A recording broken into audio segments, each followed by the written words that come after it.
Hello everyone, welcome to Yukta Naveen vlogs. ನಾವಿವತ್ತು ಟೇಸ್ಟಿಯಾದ ರುಚಿಯಾದ ಹಳೆ ಕಾಲದ ಮೀನು ಸಾರು ಹೇಗೆ ಮಾಡೋದು ಅಂತ ನೋಡೋಣ.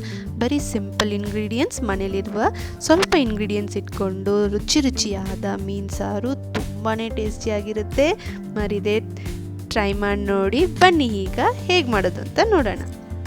ಮೊದಲಿಗೆ ನಾವು ಒಂದು ಪೌಡರ್ ರೆಡಿ ಮಾಡ್ಕೋಬೇಕಾಗುತ್ತೆ. ಅದಕ್ಕೆ ಒಂದು ಅರ್ಧ ಟೀ ಸ್ಪೂನ್ ಆಗುವಷ್ಟು ಸಾಸಿವೆನ ಫ್ರೈ ಮಾಡ್ಕೊಳ್ತಾ ಇದ್ದೀನಿ. ಡ್ರೈ ಆಗಿ ಫ್ರೈ ಮಾಡ್ಕೋಬೇಕು. ಹಾಗೆ ಒಂದು ಕಾಲು ಟೀ ಸ್ಪೂನ್ ಆಗುವಷ್ಟು ಮೆಂತ್ಯನ ಫ್ರೈ ಮಾಡ್ಕೊಳ್ತಾ ಇದ್ದೀನಿ. ಕೆಂಪು ಬಣ್ಣ ಬಂದರೆ ಸಾಕು. ಹಾಗೆ ಒಂದು ಅರ್ಧ ಟೀ ಸ್ಪೂನ್ ಆಗುವಷ್ಟು ಜೀರಿಗೆನ ಫ್ರೈ ಮಾಡಿಕೊಂಡು ಸಪ್ರೇಟಾಗಿ ತೊಗೋಬೇಕಾಗುತ್ತೆ. ಈ 3 ಪದಾರ್ಥನೂ ನಾವು ಸಪ್ರೇಟಾಗಿ ತೊಗೊಳ್ಳೋಣ. ಈಗ ಒಂದು 3ರಿಂದ 4 ಟೇಬಲ್ ಸ್ಪೂನ್ ಆಗುವಷ್ಟು ಎಣ್ಣೆನ ಹಾಕ್ಕೊಂಡು ದೊಡ್ಡ ಸೈಜ್ ಈರುಳ್ಳಿನ 2 ಕಟ್ ಮಾಡಿ ಇಟ್ಕೊಂಡಿದ್ದೀನಿ. ಈಗ ಅದನ್ನು ಚೆನ್ನಾಗಿ ಫ್ರೈ ಮಾಡ್ಕೊಳ್ಳೋಣ. ಹಾಗೆ ಸ್ವಲ್ಪ ಕರಿಬೇವನ್ನು ಹಾಕ್ಕೊಂಡು ಚೆನ್ನಾಗಿ ಅದು ಹಸಿ ವಾಸನೆ ಹೋಗೋವರೆಗೂ ಫ್ರೈ ಮಾಡ್ಕೋಬೇಕಾಗುತ್ತೆ. ಈ ಸಾರಂತೂ ತುಂಬಾ ಟೇಸ್ಟಿಯಾಗಿರುತ್ತೆ. ತಕ್ಷಣ ಮಾಡಿ ತಕ್ಷಣ ತಿನ್ನೋದಕ್ಕಿಂತ ಬೆಳಗ್ಗೆನೇ ಮಾಡಿಟ್ಟು ನೈಟು ಊಟ ಮಾಡಿದ್ರೆ ತುಂಬಾ ಟೇಸ್ಟಿ. ನೆಕ್ಸ್ಟ್ ಡೇ ತಿಂದ್ರಂತೂ ಇನ್ನೂ ಹೇಳೋಕ್ಕೆ ಇಲ್ಲ, ಅಷ್ಟು ಟೇಸ್ಟಿಯಾಗಿರುತ್ತೆ. ಖಂಡಿತ ಟ್ರೈ ಮಾಡಿ ನೋಡಿ. ಹಾಗೆ ಇಲ್ಲಿ ನಾನು ದೊಡ್ಡ ಸೈಜ್ದು 2 ಟೊಮೆಟೊನ ತೊಗೊಂಡಿದ್ದೀನಿ. ಅದನ್ನು ಹಾಕ್ಕೊಂಡು 3 ಚೆನ್ನಾಗಿ ಫ್ರೈ ಮಾಡ್ಕೊಳ್ಳೋಣ. ಅದು ಫುಲ್ಲು ಹಸಿ ವಾಸನೆ ಹೋಗಬೇಕು. ಈಗ ಒಂದು ಸ್ವಲ್ಪ ಉಪ್ಪು ಹಾಕ್ಕೊಂಡಿದ್ದೀನಿ, ಯಾಕಂದರೆ ಬೇಗ ಫ್ರೈ ಆಗುತ್ತೆ ಟೊಮೆಟೊ ಹಾಗೆ ಈರುಳ್ಳಿ. ಈಗ ಇದು ಫ್ರೈ ಆಗ್ತಾ ಇದೆ. ಇದು ಫ್ರೈ ಆದಮೇಲೆ ತಣ್ಣಗಾಗಕ್ಕೆ ಬಿಡಿ.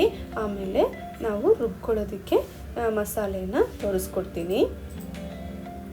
ನೀವಿದು ಯಾವ ಮೀನಲ್ಲಿ ಬೇಕಾದರೂ ಮಾಡ್ಕೋಬೋದು. ಯಾವ ಮೀನಲ್ಲಿ ಮಾಡಿದ್ರೂ ಚೆನ್ನಾಗಿರುತ್ತೆ. ಇದು ಹಳೆ ಕಾಲದ ಸ್ಟೈಲು. ಖಂಡಿತ ಟ್ರೈ ಮಾಡಿ ನೋಡಿ. ಈಗ ಬಿಗಿನರ್ಸು ಖಂಡಿತ ಮಾಡ್ಬೋದು. ತುಂಬಾ ಈಸಿ, ತುಂಬಾ ಸಿಂಪಲ್ಲು ಹೌದು. ಮನೇಲಿರುವ ಸಿಂಪಲ್ ಇಂಗ್ರೀಡಿಯೆಂಟ್ಸ್ನ ಇಟ್ಕೊಂಡು ಮಾಡೋದು. ಹಾಗಾಗಿ ಖಂಡಿತ ಟ್ರೈ ಮಾಡಿ ನೋಡಿ. ನೀವಿನ್ನೂ ನಮ್ಮ ಚಾನಲ್ಗೆ ಸಬ್ಸ್ಕ್ರೈಬ್ ಮಾಡಿಲ್ಲ ಅಂದರೆ ಸಬ್ಸ್ಕ್ರೈಬ್ ಮಾಡಿ, ನಮ್ಮ ಚಾನಲ್ಗೆ ಸಪೋರ್ಟ್ ಮಾಡಿ. ಈಗ ರುಬ್ಕೊಳ್ಳೋದಕ್ಕೆ ಒಂದು ಸ್ವಲ್ಪ ಬೆಳ್ಳುಳ್ಳಿ, ಒಂದು 2 ಗೆಡ್ಡೆ ಆಗುವಷ್ಟು ಬೆಳ್ಳುಳ್ಳಿನ ತೊಗೊಂಡಿದ್ದೀನಿ. ಹಾಗೆ ಒಂದು ಕೈ ಹಿಡಿ ಆಗುವಷ್ಟು ತೆಂಗಿನ ತುರಿ, ಹಾಗೆ ಸ್ವಲ್ಪ ಕೊತ್ತಂಬರಿ ಸೊಪ್ಪು. ಹಾಗೆ ಈಗ ಮನೆಯಲ್ಲೇ ರುಬ್ಬಿರುವಂಥ ಖಾರದ ಪುಡಿನ, ಸಾರಿನ ಪುಡಿ ಇರುತ್ತಲ್ಲ, ಅದನ್ನು ಸೇರಿಸ್ಕೊಳ್ತಾ ಇದ್ದೀನಿ. ಈಗ ಸ್ವಲ್ಪ ಖಾರದ ಪುಡಿನ ಸೇರಿಸ್ಕೊಂಡಿದ್ದೀನಿ. ಹಾಗೆ ಒಂದು ಚಿಕ್ಕ ನಿಂಬೆಹಣ್ಣು ಗಾತ್ರದಷ್ಟು ಹುಣಸೆಹಣ್ಣು ನೆನೆ ಇಟ್ಕೊಂಡಿದ್ದೀನಿ. ಈಗ ಎಲ್ಲನೂ ನಾವು ಮಿಕ್ಸಿಯಲ್ಲಿ ಚೆನ್ನಾಗಿ ನುಣ್ಣಕ್ಕೆ ರುಬ್ಕೋಬೇಕಾಗತ್ತೆ. ನಾವು ಫ್ರೈ ಮಾಡಿ ಇಟ್ಕೊಂಡಿದ್ವಿ ಎಲ್ಲನೂ ಸೇರಿಸಿ ರುಬ್ಕೋಬೇಕಾಗುತ್ತೆ. ಈಗ ಸಾರಿಗೆ ಒಗ್ಗರಣೆ ಮಾಡೋಣ. ಇದು ಅಗಲ ಪಾತ್ರೆ ಇಟ್ಕೊಳ್ಳಿ ಮಾಡುವಾಗ, ಆಗ ಮೀನು ಒಡೆಯಲ್ಲ. ಈಗ ನಾನು ಅದಕ್ಕೆ ಒಂದು 3ರಿಂದ 4 ಟೀ ಸ್ಪೂನ್ ಆಗುವಷ್ಟು ಎಣ್ಣೆನ ಹಾಕ್ಕೊಂಡಿದ್ದೀನಿ. ಹಾಗೆ ಒಂದು ಚಿಕ್ಕ ಈರುಳ್ಳಿನ ಕಟ್ ಮಾಡಿ ಇಟ್ಕೊಂಡಿದ್ದೀನಿ. ಸ್ವಲ್ಪ ಕರಿಬೇವು, ಸ್ವಲ್ಪ ಸಾಸಿವೆ, ಇಷ್ಟನ್ನು ಒಗ್ಗರಣೆಗೆ ಹಾಕ್ಕೊಳ್ಳೋಣ. ಸ್ವಲ್ಪ ಈರುಳ್ಳಿ ಫ್ರೈ ಆಗಬೇಕು. ಫ್ರೈ ಆಗಿದ ಮೇಲೆ ನಾವು ರುಬ್ಬಿಟ್ಕೊಂಡಿರುವಂಥ ಮಸಾಲೆನ ಆ್ಯಡ್ ಮಾಡ್ಕೊಳ್ಳೋಣ.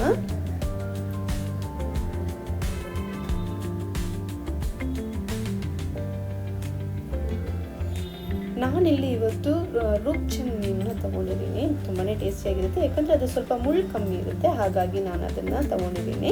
ಈಗ ನೋಡಿ, ನಾವು ರುಬ್ಬಿಟ್ಕೊಂಡಿರುವಂಥ ಮಸಾಲೆನ ಆ್ಯಡ್ ಮಾಡ್ತಾ ಇದ್ದೀನಿ. ಇದನ್ನು ಆ್ಯಡ್ ಮಾಡಿಬಿಟ್ಟು ಒಂದು 2 ಸೆಕೆಂಡ್ಸ್ ಹಾಗೆ ಎಣ್ಣೆಯಲ್ಲಿ ಫ್ರೈ ಮಾಡಿ. ಅದು ಫ್ರೈ ಮಾಡಿದ್ಮೇಲೆ ನಾವು ಸಾರು ನಮಗೆ ಎಷ್ಟು ಬೇಕೋ ಅಷ್ಟು ಕನ್ಸಿಸ್ಟೆನ್ಸಿ ನೋಡಿಕೊಂಡು ನೀರನ್ನ ಆ್ಯಡ್ ಮಾಡ್ಕೊಳ್ಳೋಣ. ತುಂಬ ನೀರು ಮಾಡೋಕ್ಕೆ ಹೋಗಬೇಡಿ, ಅದು ಚೆನ್ನಾಗಿರಲ್ಲ. ಮೀಡಿಯಮ್ ಆಗಿರಲಿ ಥಿಕ್ನೆಸ್ಸು. ನಾವು ಹುಣಸೆಹಣ್ಣು ರುಬ್ಬೋದಕ್ಕೆ ಹಾಕ್ಕೊಂಡಿರೋದ್ರಿಂದ ಮತ್ತೆ ನಾವು ಹುಣಸೆಹಣ್ಣು ಹುಳಿ ಏನು ಆ್ಯಡ್ ಮಾಡ್ತಾ ಇಲ್ಲ, ನಾವೆಲ್ಲ ರುಬ್ಕೊಂಡಿದ್ದೀವಿ ಹಾಕ್ಕೊಂಡು. ಈಗ ನೋಡಿ, ಕನ್ಸಿಸ್ಟೆನ್ಸಿನ ನೋಡಿಕೊಂಡು ಅಡ್ಜಸ್ಟ್ ಮಾಡ್ಕೊಳ್ಳೋಣ. ಹಾಗೆ ನೀವಿಲ್ಲಿ ಟೇಸ್ಟ್ ಮಾಡಿ ನೋಡ್ಬೋದು. ಉಪ್ಪು ಖಾರ ಏನಾದರೂ ಬೇಕು ಅಂದರೆ ಮತ್ತೆ ಆ್ಯಡ್ ಮಾಡ್ಕೋಬೋದು. ಸ್ವಲ್ಪ ಅರಿಶಿನದ ಪುಡಿ ಸೇರಿಸ್ಬಿಟ್ಟು ಇದನ್ನು ಚೆನ್ನಾಗಿ ಕುದಿಯೋಕ್ಕೆ ಬಿಡೋಣ.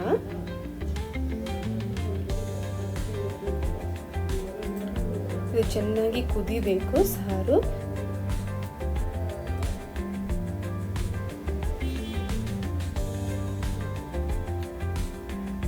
ನಿಮ್ಗೆ ಈ ಸಾರಂತೂ ಒಂದು 1/2 hour ಒಳಗಡೆ ಆಗೋಗುತ್ತೆ. ಅಷ್ಟು ಈಸಿನೂ ಹೌದು, ಸಿಂಪಲ್ಲು ಹೌದು. ಈಗ ಅದನ್ನು ಲಿಡ್ ಕ್ಲೋಸ್ ಮಾಡಿ ನಾವು ಬೇಯಿಸ್ಕೊಳ್ಳೋಣ ಸಾರನ್ನ.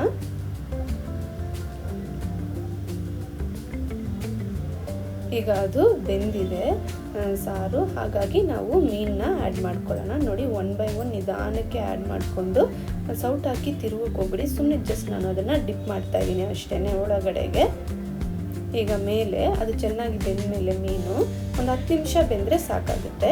ಕೊನೆಯಲ್ಲಿ ನಾವು ಸ್ವಲ್ಪ ಕೊತ್ತಂಬರಿ ಸೊಪ್ಪನ್ನ ಆ್ಯಡ್ ಮಾಡ್ತಾ ಇದ್ದೀವಿ. ಹಾಗೆ ಮೊದಲಿಗೆ ನಾನು ತೋರಿಸ್ನಲ್ಲ, ಜೀರಿಗೆ, ಮೆಂತ್ಯ ಹಾಗೂ ಸಾಸಿವೆ ಪುಡಿ, ಅದನ್ನು ಮೇಲೆ ಸ್ಪ್ರಿಂಕಲ್ ಮಾಡಿ ಲೈಟಾಗಿ ಮಿಕ್ಸ್ ಮಾಡ್ಕೋಬೇಕು. ಅದು ಪೌಡರ್ ಹಾಕಿದ್ಮೇಲೆ ಒಂದು 2ರಿಂದ 3 ನಿಮಿಷ ಬೆಂದರೆ ಸಾಕಾಗುತ್ತೆ. ತುಂಬ ಹೊತ್ತು ಬೇಯಿಸೋಕ್ಕೂ ಹೋಗಬೇಡಿ, ಹಾಗೆ ತುಂಬ ಸೌಟ್ ಹಾಕಿ ತಿರುಗಿಸ್ಕೊಡ್ಬೇಡಿ, ಮೀನೆಲ್ಲ ಪುಡಿ ಆಗಿಬಿಡುತ್ತೆ. ನಿಧಾನಕ್ಕೆ ಸರ್ವ್ ಮಾಡೋವಾಗಲೂ ಅಷ್ಟೇ ನಿಧಾನಕ್ಕೆ ಸರ್ವ್ ಮಾಡ್ಕೊಳ್ಳಿ.